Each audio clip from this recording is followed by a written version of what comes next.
Hello and welcome to another episode of Work 2.0, the podcast. I'm your host, Rachel Wells, and you may notice that the background for this podcast is a little different than what you're used to.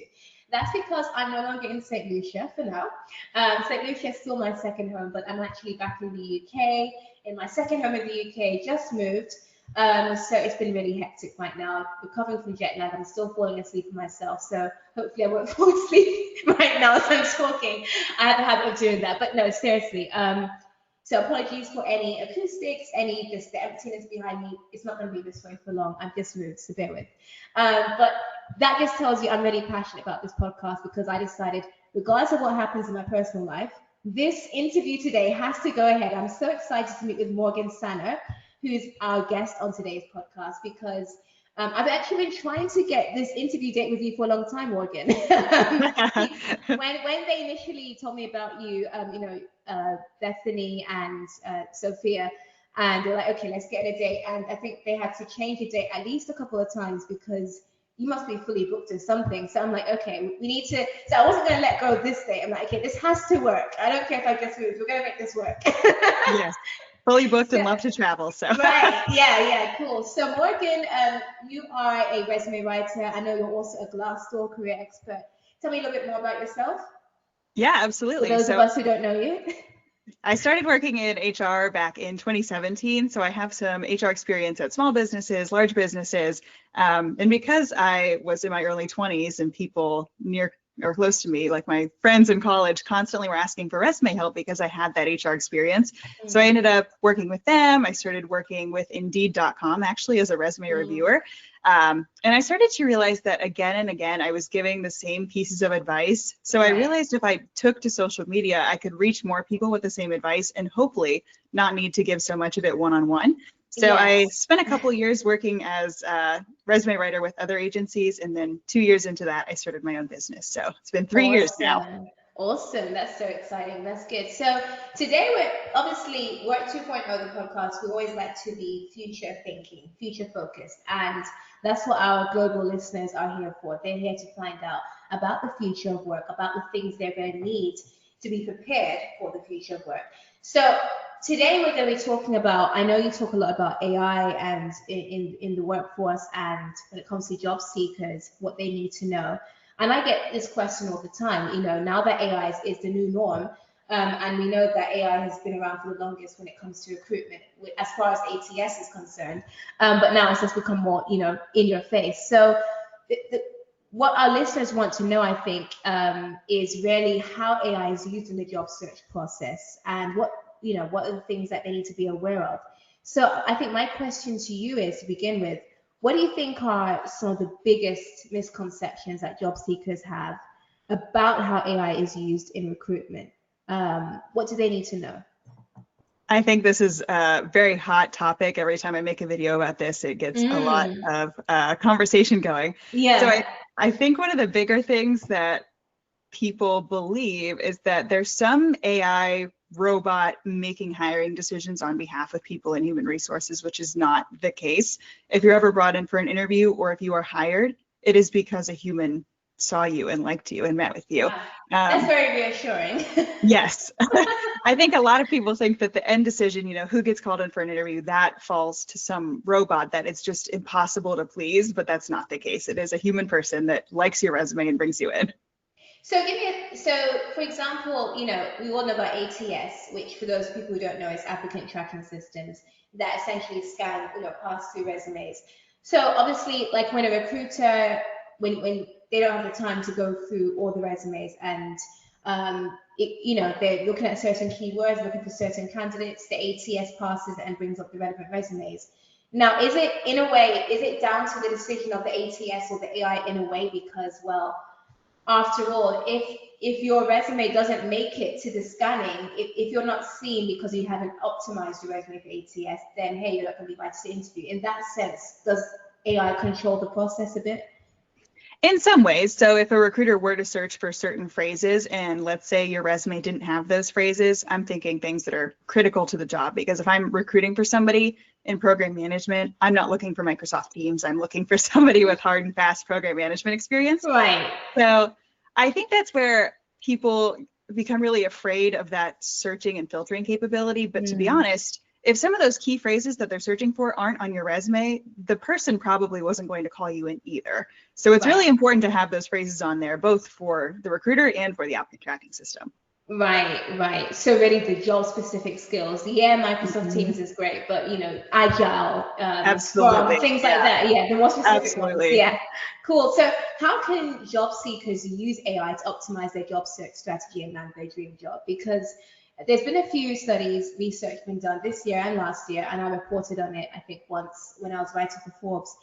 HR, and I know you've obviously got an HR background, so maybe you can attest to this. There's been some mixed feelings about the reception of when job seekers use AI. It's kind of like double standards, right? When job seekers use AI, HR and recruiters don't always like it because they can pick it up, they can sense it, they can smell it in the resume. Like, this was AI written.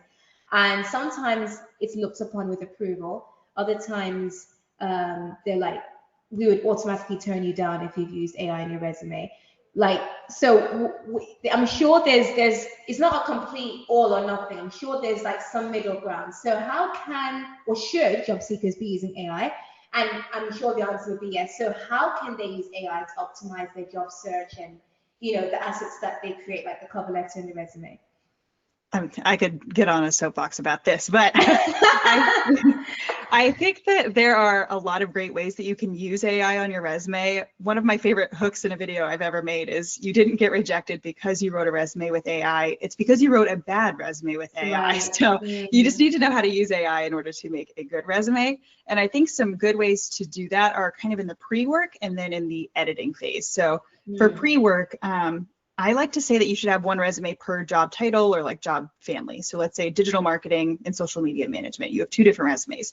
You can scan quite a few different job descriptions to kind of get some market research on what key phrases are popping up in these. How can I build out this resume in a way that has those key phrases?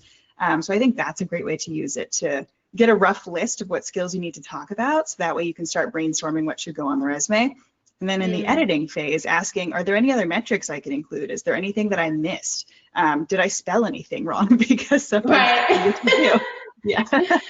Right. So it's kind of using it as an assistant rather than using it to do everything for you. Absolutely. Right? Yes. Yeah. And I think that's where a lot of people go wrong. They'll go, ChatGPT, create a resume for me. This is the job I'm applying for. And then they literally copy and paste blindly. And half the time they're probably lying, and they're also filling it with a lot of robotic phrases and repetition. And, for example, this year, I always tell people, you should always write a resume or update a resume for yourself at least once a year, even if you're in a stable job or even if you're in a business and you don't feel you need one. You just never know. So this year I created a resume for myself, well, an updated one. And it was quite interesting because the last time I did it was when I was laid off a couple of years ago. So I updated my resume, and I've gained so much experience in my business since I was laid off because I'm a full-time entrepreneur. And I just thought, let me have some fun. So I put my experience through ChatGPT. And the initial drafts, I can tell you, if I went with that initial draft, I'd be very embarrassed. Yeah. That was from ChatGPT. I had to make some serious edits. It wasn't my personality. There was a lot of repetition. There was a lot of cliched phrases in there that it just didn't sit right. The output was good, like, when it comes to quantifying my experience, it did really well. But I had to change the wording to really make it fit my personality. Because when they see me and what they see on the resume, they're 2 different people. Yeah. Absolutely. Right? Yeah. For sure. So obviously a lot of people have anxiety about robots replacing recruiters. And you mentioned, I think you've kind of already partially answered this question, that there is a human still behind the scenes. Would you say human judgment still dominates the hiring process, or is that becoming less of a thing? Because obviously Indeed and Glassdoor, ironically, I know you're a spokesperson for Glassdoor, but we know that recently, a few weeks ago, there were some layoffs happening at Indeed and Glassdoor, and people are saying, it's because AI is taking over different aspects of the hiring process. So that was one of the reasons supposedly for the layoffs. So do you feel that AI will continue to dominate the hiring process to the point where humans are almost completely excluded from the recruiter side? I sure hope not. both for, Yeah. both for human resources sake and also the candidate experience sake. I know I've seen those videos of people being interviewed by AI and it looks horrible. So Yeah. I hope that companies don't choose to go that route. I know a lot of organizations like to just because of the cost savings, but I think at the end of the Mm. day, for both the candidate experience and the organization experience, I hope that humans will still be the key decision makers. Yeah. But we'll see. Yeah. I guess it will backfire if organizations decide to go 100% AI when it comes to, because, you know, you're not going to get the same quality candidates. I mean, interviews are already nerve-wracking. Let's not make it even more nerve-wracking by being interviewed by a robot. You Yeah, know, you can have some banter, some back and forth, some rapport building with it with a hiring manager, but you can't do that with a robot, with someone Mhm. you can't see. That's very nerve-wracking. And then you're being judged in your performance when you didn't perform too well because you were just super nervous, for no reason. So yeah, I hope that we continue to keep the human in human resources for sure. Absolutely. I hope so too. So, when it comes to using resume scanners or ChatGPT, can you share? I know you mentioned that we're supposed to like use AI as an assistant, before and after the process when it comes to editing. Are there specific tips that you can share on how candidates can make really smart, strategic use of AI tools without overusing them? Definitely. I think the best way to do it is, like I mentioned earlier, finding those job descriptions and really doing market research. And then Mm. it flips back to you. So instead of you saying, what should I say for each of those skills based on my job title, you take your list of skills and think about what is the best example I have of my ability to use this skill. And then you can kind of start to draft out not even full bullet points if that seems too intimidating, but just examples of successes that you have had, and then you can Right. start to play with those and run those through AI. Mm. What I find with bullet points is that a lot of times people will just say, I'm a program manager, write me a resume. So then those bullet points are Wow. usually manage programs. Like they're very, very basic. And it reads like a job description, which is not what Yes. we can write the job description. We don't need to read it on your resume. We want to know about Exactly. you and what projects you've had success with. Right. What did you achieve? Yeah. Hmm. I always tell people there's a big difference between like just listing a bunch of responsibilities. Like no one Absolutely. needs to Yep. see that. They already know. That's why they're hiring you. They need to see what did you do that was different to the next person in your role. Hmm. That's what really matters. Absolutely. And what do you think, obviously, again, with your background in HR, and I think this is something I'm a little bit nosy, so I really want to know this. And I think a lot of our listeners want to know this. What's one thing that all people in your profession, recruiters, hiring managers, people in HR, they wish candidates would get this. They wish candidates would understand that currently job seekers are not getting. What is it, that one thing? Ooh. I thought of so many immediately. Okay, go Um, for it. Give me I, three. I want to know. I think that immediately the top two that stood out were that the format does not, I don't want to say it doesn't matter because when it uploads into an applicant tracking system, it is more Mm, convenient when it parses in. So for that reason, it's nice to yes, use one column, keep it simple. right. When I see some of these really overly designed resumes with like pictures all over the place, I'm like, Oh, we're not asking for a portfolio. yeah, We're yeah, looking for a yeah, resume. It's boring for a reason. Keep it boring. yeah. Um, and I think the second one is that impact piece. If you aren't speaking to your impact and your ability to do your job extremely well, your resume is going to look like 90% of other people's because that is Wow. something I see on most of them. It is just responsibility, responsibility, responsibility. And we need impact and examples over all else. I 100% agree. I did a resume review with someone just well, 2 weeks ago, I think. And I noticed I was saying to her the same thing. No, it was a guy actually. The same thing that I'm seeing in his resume, I'm seeing pop up in literally every resume review that I do. I feel like I'm repeating myself like a parrot. And I'm always Mhm. trying to give them something unique, some unique like advice for their resume because I don't want to sound like I'm copying and pasting, but I actually am because it's the same problem I'm seeing, which is the impact part. That's Yep. so important. I think we often undersell ourselves because, and a lot of people don't see it, that they just send their resume and because I'm used to seeing resumes, it's glaring at me like, hang on, you're really massively understanding yourself because all you're saying is what you've done, not what you achieved or how you did it. And the impact piece is so missing. And there's huge opportunity to do that if you're in a sales role, if you're in management or leadership or Mhm. projects. there's so many KPIs and figures everywhere that you can pull out just to prove the impact.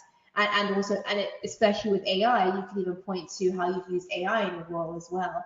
And then that makes the employer see that, okay, you're very forward thinking, you're very innovative, you're tech savvy. That's so good. So I'm glad you mentioned that. And I guess another question, a side question from that would be, is there, because I know you mentioned resumes that are highly overly designed, like a portfolio. Is there such a thing as an overly boring resume? Like, have you ever seen a resume and thought that one needed a bit of work? I wouldn't say that you can get overly boring. I think the simple templates are best. I will say Right. the ones that I use and the ones that I give people have a little bit of color and just a little bit of something to break up the page, just because a big, block of text is kind of hard to read. So Yeah. finding a way to like keep the reader engaged and keep their eyes where you want them. I think it's more almost about the marketing. You almost have to think of it like you're making a Right. sales flyer and like, what do you want them to see? So Yes. you probably wouldn't love a sales flyer that's completely black and white with a big paragraph in the middle. So Totally. And just a bit of trivia. Two quick questions that I think a lot of people ask me, and I thought, well, being as we've got a resume expert on board, they don't just need to hear it from me, they can hear it from you. First question is, what's the best font to use in your opinion? I've seen Microsoft Word, they have a new font, which is Aptos, which I absolutely love. Would you recommend that, or would you say there's a better font out there that they should be using? Ooh, that's a tough question. I can't even remember what I use on my resume template. I think I switch back and forth between Calibri and Arial. I do recommend. I can't remember what all of them are, but I think there's a core 7 fonts that I think are the most accessible to read. So if anybody has vision problems, want to take that into consideration and not choose anything that's very difficult to read. Especially with and definitely not Comic Sans. Definitely not Comic Sans. And finally, also when it comes to, sometimes people like to include a hobbies and interest section. Is that still relevant? Do we still need to include that, or should that be left out? Or is it based on depending on the role, maybe making it tailored to the role? I think it depends on the role, and I personally really like to see those, but I think unfortunately the majority do not. So some examples, I actually just had somebody, they were applying to REI, so a very physical athletic type of brand. So they had their interests on there, and I think it was skiing, and I can't remember, but they had a fun fact about hiking the Appalachia Trail. So I thought that was really interesting, and I think for a company like REI, from what I know about them, that seems like something they may be interested in. So if you have something really interesting that you think would resonate either with the company or with the recruiter, I think that can stay. But most of the time, unfortunately, I say no, even though I really like them. Only if it's relevant. That's the key. Yes, absolutely. Right. Brilliant. Well, thank you so much, Morgan, for donating your time with us today. It's been awesome having this interview with you. Hopefully, it shed a lot of light for our listeners who are very, very anxious right now about AI. Rightfully so. I mean, AI is displacing jobs, it's overturning jobs, eliminating them, making them obsolete, and creating all sorts of new job titles as well. And in the process, it's making the job search so much harder. So it's like, ironically, AI is causing layoffs, but then now that you're laid off and now you're trying to apply for work, it's just making things 10 times worse. But now thankfully, you've shared some tips to help job seekers understand how they can actually jump on the back of AI and use it to really help them kind of boost their job search process. And I'm sure it's quite reassuring for them to know that actually there is a human behind it all. It's not all AI right now. And hopefully it will remain that way. Thank you so much for your time today. And for those of you who have listened to this podcast episode, maybe it's the first time on Work 2.0, the podcast. If you want to stay ahead of the future of work and ensure that you're future-proofed for what the next 5 years will bring, I definitely encourage you to follow Work 2.0, the podcast, on Apple, Spotify. In fact, we are on all the podcast platforms. So your favorite podcast streaming platform, go ahead and follow us, give us a rating, give this show a rating. Like this episode, you can feel free to comment, share your thoughts, and definitely please do share it with your coworkers and friends, because right now I think everyone is panicking, and Work 2.0 is all about getting prepared so that you don't need to panic anymore. All right, so I will see you in next Monday's episode. Take care and bye-bye.